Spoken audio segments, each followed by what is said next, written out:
ప్రభువునందు నాకు అత్యంత ప్రియులైన బైబిల్ వర్డ్స్ వీక్షకులకు మన ప్రభువును ప్రియ రక్షకుడునైన క్రీస్తు వారి పేరట నా శుభాభివందనములు.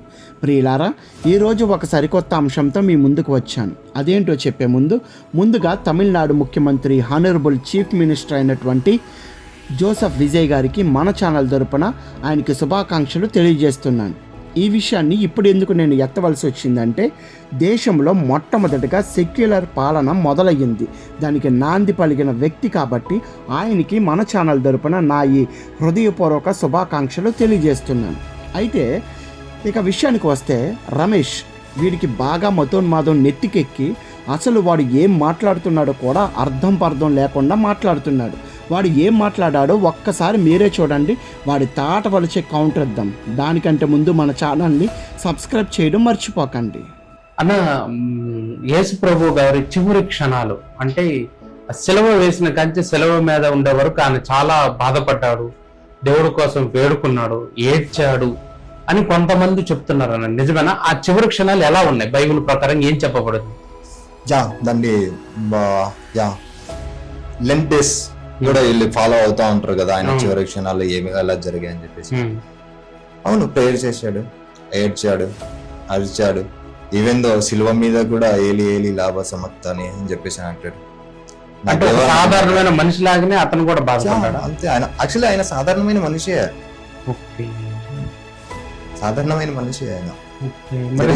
దేవుడిగా భావిస్తున్నారు కానీ దైవంగా చేశారు. నేను అదే చెప్తున్నాను కదా, గ్రీకో రోమన్లో ఏమైందంటే, ఒక మనిషి దేవుడు అవ్వచ్చు, దేవుడు మనిషి అవ్వచ్చు. మనిషి పుట్టిన తర్వాత ఎంగేజ్ లో కూడా మళ్ళీ దేవుడు అవ్వచ్చు. ఫర్ ఎగ్జాంపుల్, ఫస్ట్ సువార్త ఏంటంటే మాథ్యూ కాదు, మార్క్ 65 to 70లో రాసింది ఫస్ట్ గాస్పల్. అది అక్కడ మీకు ఎక్కడ కూడా కన్యక గర్భం గురించి కానీ, అలాగే కన్యక బర్త్ గురించి కానీ, ఇవన్నీ డ్రామా జీనాలజీ కానీ ఇవన్నీ ఏముండదు. సింపుల్ గా ఎంగేజ్ లో వచ్చాడు, బాప్తిజం తీసుకున్నాడు, మినిస్ట్రీ స్టార్ట్ చేశాడు, చనిపోయాడు. తర్వాత లాస్ట్ లో 16:8 నుంచి తర్వాత కొన్ని వీళ్ళు యాడ్ చేసేసుకున్నారు అంతే. ఈ లూక్, మాథ్యూ దాన్ని ఎలాబరేట్ చేయడానికి చేశారు. తర్వాత 90s లో 90 to 95లో ఎర్లీ ఫస్ట్ సెంచరీలో జాన్ గాస్పల్, ఆయన దేవునిగా ఇంకా మొత్తం రాసేసారన్నమాట. In the beginning was the word and word was God, word was God అని చెప్పేసి దేవునిగా నిరూపించాలి అంటే ఎక్కువగా వాడే సువార్త ఏదన్నా ఉందంటే యోహాను సువార్త మాత్రమే. మిగతా సువార్తలలో వాళ్ళు అంత ఎక్కువ తీసుకోలేరు. మీరు చూడండి, ఎక్కడ చూసినా కూడా యోహాను సువార్తలో నుంచే తీసుకొని చెప్తారు అంతే. యావయ్య రమేష్, ఏంటి అంటున్నావు? యేసుక్రీస్తు వారు సాధారణమైన మనిషా? ఆయన్ని క్రైస్తవులు దేవుణ్ణి చేశారా? బాబు సన్నాసి, నీకు బైబిల్ తెలియకపోతే నోరుముయ్, లేదా బైబిల్ సరిగ్గా చదువు, అప్పుడు మాట్లాడు. అంతేగాని నోటికొచ్చింది మాట్లాడకే.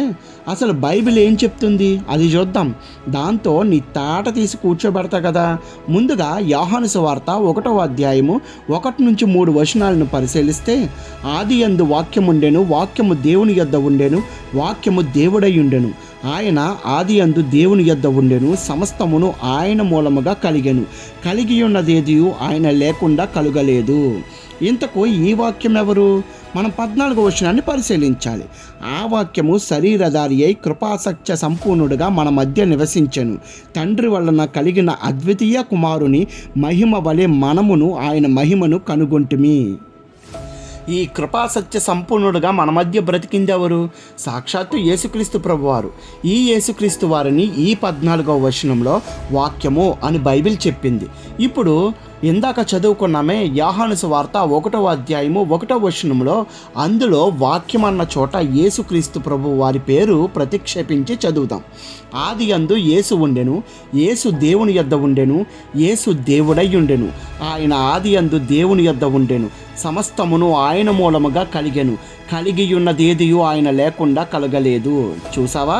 ఈ వచనం ఎంత స్పష్టంగా యేసుక్రీస్తు వారు దేవుడు, ఆయన లేకుండా ఈ సృష్టిలో రవ్వంత అయినా కలగలేదు అని చెప్తుంటే అసలు క్రీస్తు వారు దేవుడు కాదు అని అంటున్నావు. నీ వల్ల అవుతుందారా ఇంత సృష్టి నిర్మించడం? అది కేవలం నా ప్రభు వల్లే సాధ్యం. ఇకపోతే ఆయన ఏడ్చాడు కాబట్టే మనిషే అంటున్నావు. కాసేపు నీ క్రైటీరియా ప్రకారమే ఆలోచిద్దాం. నువ్వు ఎవరి కోసమైతే హిందుత్వంలోకి వెళ్ళావో ఆ నీ దేవుళ్ళలో ఒకడైన రాముడు ఎలా ఏడ్చాడో చూడు. వాల్మీకి రామాయణం అరణ్యకాండ 62వ సర్గ 1-2 శ్లోకాలను పరిశీలిస్తే ధర్మాత్ముడు మహాబాహువు పద్మనేత్రుడు అయిన రాముడు సీత కనబడకపోవుట చేత దుఃఖముచే మ్లానమైన బుద్ధి గలవాడే విలపించెను. మన్మధుని చేత పీడితుడైన రాముడు సీత కనబడకపోయినను కనబడుతున్నదని భావించుచు విలపించుటచే పైకి స్పష్టముగా రాని మాటలు ఇట్లు పలికెను. రాముడే పెళ్ళం కోసం ఏడ్చినప్పుడు క్రీస్తు వారు తన ప్రజలమైన మనం పాపానికి బందీలమైపోయామని ఏడవడంలో తప్పు లేదు కదా. అక్కడ రాముడు కామం కోసం ఏడ్చాడు, ఇక్కడ క్రీస్తు వారు మనం ఆయన కరుణను విడిచిపోయామని ఏడ్చారు. ఆయన మానవాకారంలో ఈ భూమిపైకి వచ్చిన అద్వితీయ కుమారుడైన దేవుడు. మరి మానవుడిగా వచ్చినప్పుడు ఆయనకు బాధ కన్నీళ్లు రావా ఏంటి? అలా బాధపడి ఏడ్చినందుకు క్రీస్తు వారు మానవుడు అనుకుంటున్నావా? అయితే ఈ వచనం చదువు. రోమీలకు రాసిన పత్రిక 9వ అధ్యాయము 5వ వచనంలో పితరుల వీరి వారు శరీరమును బట్టి క్రీస్తు వీరిలో పుట్టెను. ఈయన సర్వాధికారి అయిన దేవుడయ్యుండి నిరంతరము స్తోత్రార్హుడై ఉన్నాడు. ఆమేన్. ఈ వచనం ప్రకారం మనం ఈ శరీరాలతో చేసిన దిక్కుమాలిన పనులకి ఆయన శరీరం దాల్చి పాపక్షమాపణ కలిగించవలసి వచ్చింది తప్ప, లేకపోతే ఆయన సర్వాధికారి అయిన దేవుడై ఉండి నిరంతరము స్తోత్రార్హుడై ఉన్న ఆయనకు మానవ ఆకారం ఎత్తవలసిన కర్మేంటి అని ఈ వచనం చెప్తుంది. ఇక రెండవది కూడా చూడు. అపోస్తుల కార్యములు 20వ అధ్యాయము 28వ వచనంలో దేవుడు తన స్వరక్తమిచ్చి సంపాదించిన తన సంఘమును కాయుటకు పరిశుద్ధాత్మ మిమ్మును దేనియందు అధ్యక్షులుగా ఉంచెను, ఆ యావత్తు మందను గూర్చియు మీ మట్టుకు మిమ్మును గూర్చియు జాగ్రత్తగా ఉండుడి అన్నారు. ఇక్కడ రక్తం ఇచ్చింది క్రీస్తు వారు. కానీ ఈ వచనం ఏమంటుంది? దేవుడు తన స్వరక్తం ఇచ్చాడు అంటుందంటే క్రీస్తు వారు దేవుడు కాదంటావా? అలాగే ఇంకో వచనం కూడా చూడు. తీతుకు రాసిన పత్రిక 2వ అధ్యాయము 13వ వచనంలో అనగా మహాదేవుడును మన రక్షకుడునైన యేసుక్రీస్తు మహిమ యొక్క ప్రత్యక్షత కొరకు ఎదురు చూచుచు ఈ లోకములో స్వస్థ బుద్ధితోనూ నీతితోనూ భక్తితోనూ బ్రతుకుచుండవలనని మనకు బోధించుచున్నది. ఇన్ని వచనాలు యేసుక్రీస్తు వారు దేవుడు అని స్పష్టంగా చెప్తుంటే కాదు అని ఎలా అంటున్నావరా సన్నాసి? ఇకపోతే ఇంకేమన్నావు? గ్రిగోరియన్ ప్రకారం మనిషి దేవుడు అవ్వచ్చు, దేవుడు మనిషి అవ్వచ్చు అన్నావు. అవును, నిజమే. క్రీస్తు వారు దేవుడై ఉండి మనల్ని రక్షించడం కోసం మనిషి అయ్యాడు. అలాగే మనుషులుగా ఉన్న మనల్ని దైవాలుగా మార్చడం కోసం తన ప్రాణాన్ని అర్పించాడు. ఆ వాక్యమైన క్రీస్తు వారు మనకు అర్థమైతే మనము దైవాలమే. ఆ వచనం కూడా ఒక్కసారి చూడు. యోహాను గారు రాసిన సువార్త 10వ అధ్యాయము 34-35 వచనాలను పరిశీలిస్తే అందుకు యేసు, మీరు దైవములని నేనంటినని మీ ధర్మశాస్త్రంలో వ్రాయబడి ఉండలేదా? లేఖనము నిరర్ధకము కానేరదు గదా. దేవుడి వాక్యం ఎవరికి వచ్చినో వారే దైవములని చెప్పిన ఎడల నేను దేవుని కుమారుణ్ణని చెప్పినందుకు అన్నారు. అంటే వాక్యం ఎవరికి వస్తాదో అనగా క్రీస్తు వారు ఎవరికి అర్థమవుతాడో, ఎందుకంటే క్రీస్తే వాక్యం కాబట్టి ఆ క్రీస్తు వారు అర్థమైతే మనము దైవాలమే అని ఈ వచనం భావం. ఇకపోతే నువ్వు అన్నావే సువార్తల్లో మొదట వ్రాసిన సువార్త మార్కు సువార్త, అందులో కన్యక గర్భం ధరించడం అన్న ప్రస్తావన ఉండదు అని అన్నావు. అసలు 4 సువార్తలను బైబిల్లో ఎందుకు చేర్చారో ముందు తెలుసుకో. ఇంకా చాలా సువార్తలు ఉన్నా కేవలం ఈ 4 మాత్రమే ఎందుకు చేర్చారంటే మత్తయి సువార్త వ్రాసిన మత్తయి గారి ఉద్దేశం క్రీస్తును యూదులకు మెస్సయ్యగా, ఆ మెస్సయ్య కోసం ఎదురు చూస్తున్న యూదులకు వచ్చిన క్రీస్తే మెస్సయ్య అని చూపిస్తూ అనేక పాత నిబంధనల రెఫరెన్స్ని కోట్ చేస్తూ వారి కళ్ళు తెరిపించాలనుకున్నాడు. ఇకపోతే మార్కు సువార్త రాసిన మార్కు గారి ఉద్దేశం రోమాలో ఉన్న అన్యులకు వారి అజ్ఞానానికి డీప్గా ఎక్స్ప్లెయిన్ చేస్తే వారికి అర్థం కాదు కాబట్టి చాలా షార్ట్కట్లో ఆ సువార్తను వారికి చెప్పాడు. అందుకే మార్కు సువార్త కేవలం 16 అధ్యాయాలు మాత్రమే ఉంటాయి.